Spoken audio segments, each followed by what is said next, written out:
भव्य all India tennis ball cricket स्पर्धेचे आयोजन दिनांक 12 ते 22 फेब्रुवारी दरम्यान करण्यात आले असल्याची माहिती भाजप नेते मुरुगेंद्रगौडा पाटील यांनी दिली। बुधवारी बेळगाव येथे आयोजित पत्रकार परिषदेत ते बोलत होते। देशाच्या विविध भागातील गुणवंत खेळाडूंना एकत्र आणणारी ही all India tennis ball cricket tournament सलग 11 दिवस मोठ्या थाटात पार पडणार असल्याचे त्यांनी सांगितले। ಬೆಳಗಾವಿ ನಗರದ ಎಲ್ಲ ಕ್ರಿಕೆಟ್ ಪ್ರೇಮಿಗಳಿಗೆ ತಮ್ಮ ಆಟವನ್ನು ಪ್ರದರ್ಶಿಸಬೇಕಂತ ಇಂದು ನಾವು ಪ್ರೆಸ್ ಮೀಟ್ ಮಾಡ್ತಾ ಇದ್ದೇವೆ।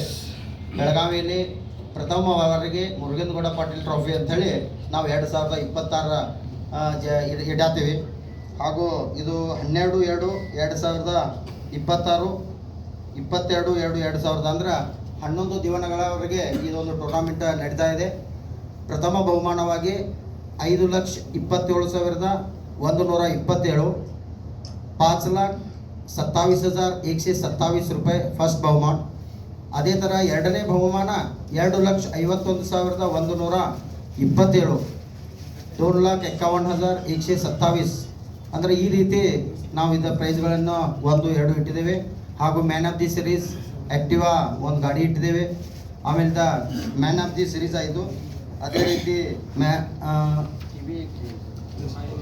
बेस्ट बॉलर आणि बेस्ट बॅट्समॅन म्हणून 2 TV ठेवलेला आहे।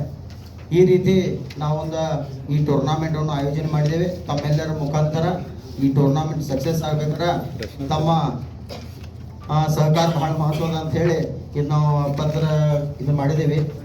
ಅದರ ಮುಖಾಂತರ ಇನ್ನು ವಿಶೇಷವಾಗಿ ಹೇಳಬೇಕಂದ್ರೆ ಇವರೊಂದು 2 ಮಾತು ಆನಂದ್ ಮಾಡಿದವರು ಅದರ ಬಗ್ಗೆ ಮಾಹಿತಿ ಕೊಡ್ತಾರೆ। या स्पर्धेमध्ये सहभागी होणाऱ्या प्रत्येक संघासाठी 15,000 इतके प्रवेश शुल्क निश्चित करण्यात आले असून इच्छुक संघांनी तात्काळ नोंदणी करावी असे आवाहनही त्यांनी केले। विनोद कोलकार, KMM मराठी, बेळगाव।